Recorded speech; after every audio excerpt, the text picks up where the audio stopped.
एक बार भगवान अपने बच्चों के साथ घूमने निकले। तो घूमते घूमते एक बगीचा में बड़ी ठंडी ठंडी हवा चल रही थी, हरा भरा वातावरण। तो हरि हर्षित होकर के बोले, भैया आप बच्चों सब खेलो कूदो, हम थोड़ा यहीं वृक्ष की छांव में थोड़ा आराम करेंगे। तो ठाकुर जी तो विश्राम करने लगे, बच्चे सब खेलने लगे। खेलते खेलते बच्चों की गेंद कुएं में गई। जैसे ही कुएं में झांका गेंद के लिए, बड़ा विशाल का एक गिरगिट उसमें पड़ा हुआ देखा। भाग करके बालक आए, प्रभु इतना बड़ा गिरगिट हमने तो नहीं देखा। देखिए, भगवान ने उस गिरगिट को बाहर निकलवाया, पर जैसे प्रभु का स्पर्श पाया उसका शरीर छूट गया और उसमें से एक अलौकिक पुरुष प्रकट हो गया। भगवान बोले, श्रीमान आपका परिचय? उसने परिचय दिया। नृगो नाम नरेंद्रो हम इक्ष्वाकु तनय प्रभो दाने स्वाख्यायमानेषु यदि ते कर्णमस्पृशम् यदि ते कर्णमस्पृशम्। प्रभु, शायद आपने मेरा नाम कभी सुना हो, क्योंकि दानियों की कहीं भी चर्चा करोगे तो सबसे पहले आप मेरा ही नाम सुनोगे। दुनिया में मेरे जैसा दानी पैदा नहीं हुआ। अब देखिए, अपने मुंह से ही अपने बारे में कैसे बोल रहा है। बात करने के ढंग से ही व्यक्ति की मानसिकता का पता चल जाता है। हम तो 12 मास 24 घंटे बाहर ही घूमते, ज्यादातर हर 7वें दिन लोग बदल जाते हैं। तो सब प्रकार के व्यवहार में, सब लोगों के संपर्क में, गरीब से गरीब और अमीर से अमीर, देश और विदेश, सब प्रकार के लोग संपर्क में आते हैं। तो हम लोगों को खूब अच्छी तरह अनुभव हो गया। 4 बात उसके मुंह से निकलेगी और बात करने के ढंग से उसके पूरे जीवन का चित्रण समझ में आ जाता है कि इसकी मानसिकता क्या है, किस सोच का व्यक्ति है। बात से पता लग जाता है, बोलने के ढंग से, व्यवहार से पता, धीरे धीरे अब अनुभव हो गया। तो इसके बात करने का ढंग देखिए। मैं राजा हूं, नाम सुना है आपने मेरा? इक्ष्वाकु का पुत्र, दानियों में अग्रणी महाराज नृग।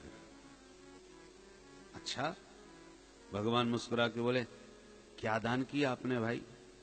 बोले, महाराज सबसे ज्यादा तो हमने गौ दान किया है। हो, कितनी गाय दान में दी? तो हंसने लगा। हंसता हुआ कहता, महाराज ये प्रश्न तो आपने ऐसे पूछा है जैसे 5 बजे से पानी बरस रहा था, कोई पूछ दे, बताओ कितनी बूंदें टपकी होंगी? अब बताओ, सुबह से जो पानी बरसा उसकी बूंदों की कोई गिनती कर सकता है क्या? असंभव। या कोई प्रश्न कर दे, आकाश में तारे कितने हैं? या कोई प्रश्न करे, धरती में धूल के कण कितने हैं? जैसे इनकी संख्या बताना असंभव, ऐसी मेरी गायों की गिनती असंभव। यावत्यस्य कृता भूमेर यावत्यो दिवितारकाः यावत्यो वर्षधाराश्च तावती रदतास्मगाः। भगवान बोले, गजब हो गया, इतनी गायों का दान करके भी तू गिरगिट क्यों बन गया? फिर लगता है बूढ़ी ठेली गैयन को दान किए होएगो। ऐसे भी दानी होते हैं, गैया का खूब दूध पियाएंगे, जब बुढ़ी हो जाएगी चलो महाराज जी को दान कर दो। अरे नहीं, ऐसा नहीं किया मैंने। तो कैसा किया? कैसी गायों का दान दिया? तो गायों का स्वरूप समझाता है। पयस्वनी तरुणी शील रूप गुणोपपन्ना कपिला हेम संगी न्यायार्जितारोप्य खुरा सवत्सा दुकूलमाला भरणा ददा।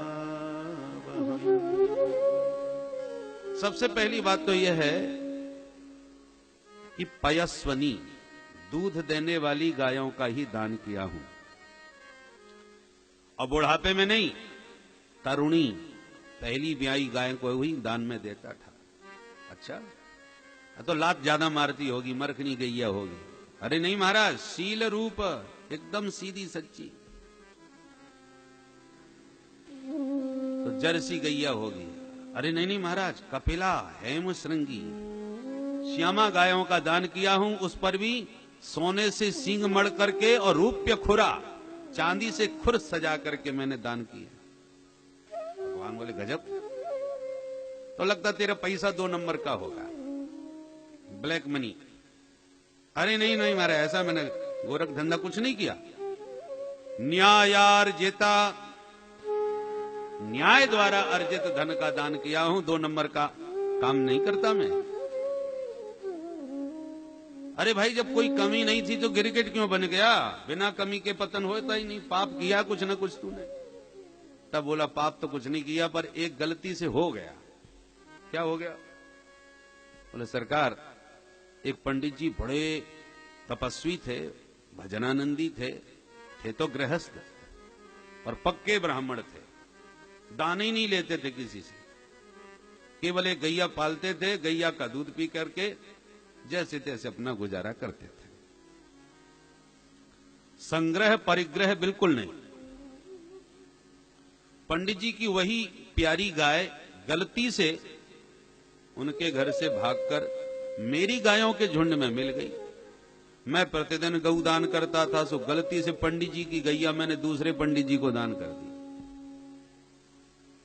दान विधिवत संकल्प पूर्वक पंडित जी ने हमसे गाय ली और लेके चल दिए। अब जिनकी गैया थी वो पंडित जी ढूंढते फिर रहे थे, मेरी गैया कहां भाग गई, सवेरे से पता ही नहीं चला। सो अचानक उनको दिखाई पड़ गई, एकदम चिल्ला के बोले, क्यों रे चोर कहीं के, मेरी गैया लेके तू कहां जा रहा है?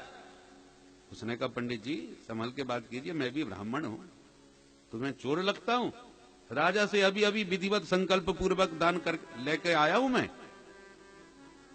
हो ही नहीं सकता, मेरी गैया को राजा दान कैसे कर देगा भाई? गाय मेरी है ये। बोले चलो राजा से ही पूछते हैं। राजा के पास जाके सारी समस्या सुनाई। महाराज गड़बड़ हमसे हो गई, हमको नहीं मालूम था, हम पहचान नहीं पाए और आपकी गैया को अपनी समझ करके दान कर दिए। कोई बात नहीं, आप दूसरी गैया ले जाओ हमसे। बोले नहीं, हम दान वान नहीं लेते, हमको हमारी गैया वापस चाहिए बस। तो जिसको दान की थी उसे कहा, पंडित जी आप इनको लौटा दो। बोले वाह, विधिवत आपने जल हाथ में लेके संकल्प पूर्वक इसकी पूंछ मुझे पकड़ाई है, तब गैया मेरी होगी, तुम्हारा क्या अधिकार है मुझसे लेने का? अब राजा चक्कर में पड़ गए, दोनों तरफ से फंस गए और दोनों पंडित अपनी अपनी बात पर जमे हैं, पीछे कोई हटने को तैयार नहीं। राजा कोई निर्णय इसका नहीं ले पाए तो दुखी होके दोनों ब्राह्मण गैया छोड़ के चले गए, हमें नहीं चाहिए तुम्हारी। मरणोपरांत यमराज ने राजा का स्वागत करते हुए कहा, राजन आप बड़े दानवीर हैं, और गड़बड़ तो तुमसे हुआ है, भले ही अनजाने में सही, अनजाने में गलती से भी कोई जहर पी ले तो मरना तो पड़ता ही है। गलती हुआ है तो बोलो, पहले पाप भोगोगे या पुण्य? राजा ने कहा, पुण्य मेरे बहुत हैं, पाप थोड़ा सा है, तो पहले उसी को भोगा दीजिए। बस इतना कहते में गिरगिट बन के कुआं में गिर पड़ा महाराज, उसी पाप का परिणाम भोगा। पर आज मेरे पुण्य उदय हो गए तो आप पधारे, आपके दर्शन और स्पर्श पाके मेरे सारे पाप अब धुल गए। अब चलता हूं प्रभु, प्रणाम करके चला गया। भगवान ने सभी बच्चों को ही बैठा के समझाया, सुन ली इसकी राम कहानी।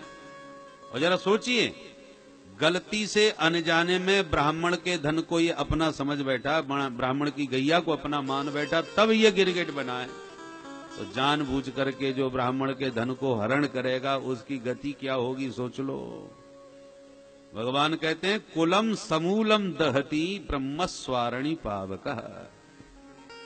जो ब्राह्मण का धन हरण करता है उसके सारे वंश का समूल विनाश हो जाता है। नाहम हालाहलम मन्ये विषम यस्य प्रतिक्रिया ब्रह्मस्वम ही विषम प्रोक्तम नाश्य प्रतिविधिर्भुवि।